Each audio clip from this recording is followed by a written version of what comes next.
Mr. Gingrich, why don't we just start with you? Was it worth it?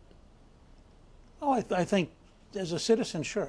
I had a chance to go out and explain what I would do and how I'd do it, and Calista and I got to meet thousands of people who were very positive, and hopefully I made some positive contribution to the dialogue and proposed some very big ideas that I think over the next 5 or 10 years, some of them will actually become law. So it's part of the process of citizenship.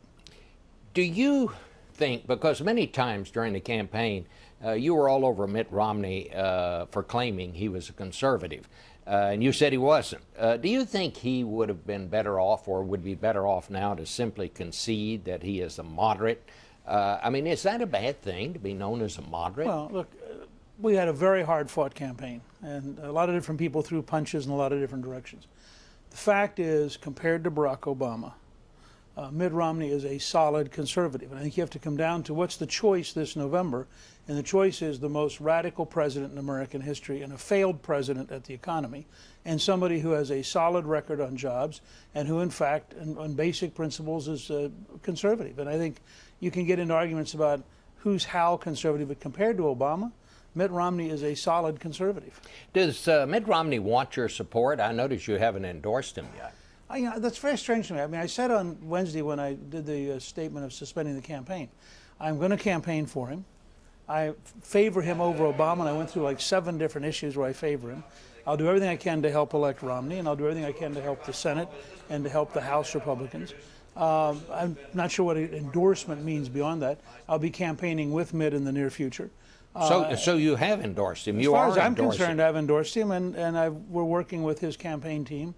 And I want him to carry the maximum number of states, and I want the election in September and October to help win the Senate for Republicans and to help increase Republican margin in the House. He is running basically and says this campaign, and you're almost saying the same thing, is just simply a referendum on Barack Obama. Isn't it going to have to be more than that if he's going to win? Doesn't he have to come up with some big ideas like you proposed? Well, I think he'll have some things, and he already has proposed some things towards job creation, towards better tax policy, better regulatory policy. But I also think when you have a president who's had the worst economy since the Great Depression, you know, Barack Obama was wrong about change. I mean, he said yesterday change is still the issue. Well, we've had change.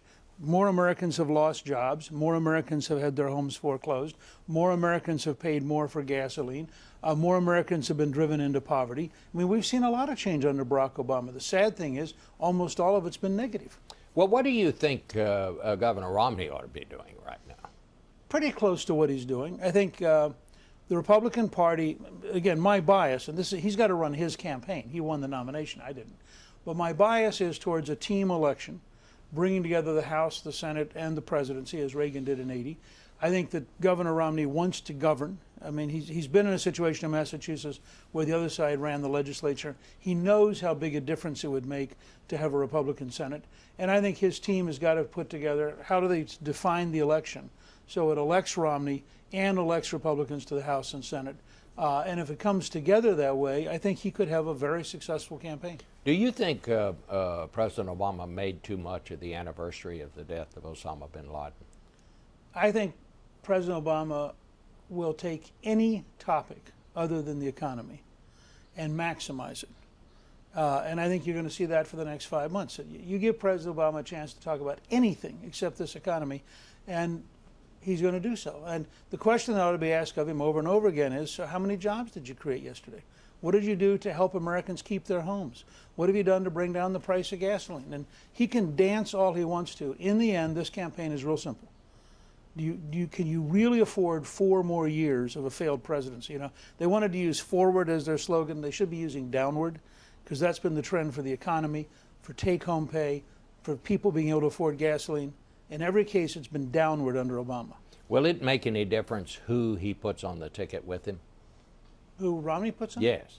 Oh, to some extent, sure. I mean, there are boundaries beyond which you couldn't go. But, you know, people underestimate how deep our bench is. You have somebody like Kelly Ayotte in New Hampshire, Mitch Daniel, you've got Marco Rubio, you've got Rob Portman, you've got Bobby Jindal, you've got Susanna Martinez. You go down a list and you'll find that there is an enormous depth of talent in the Republican Party that wasn't there probably 12 years ago. You didn't mention Newt Gingrich. Would you be interested? Bob, you've known me a long time.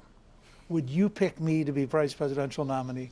I mean, I am so much my own agent, it would be, it's inconceivable. All right. Mr. Speaker, always a pleasure to have you. And thank you for coming on and answering the questions when we posed them. You did that. And I try to do it. We always appreciate that.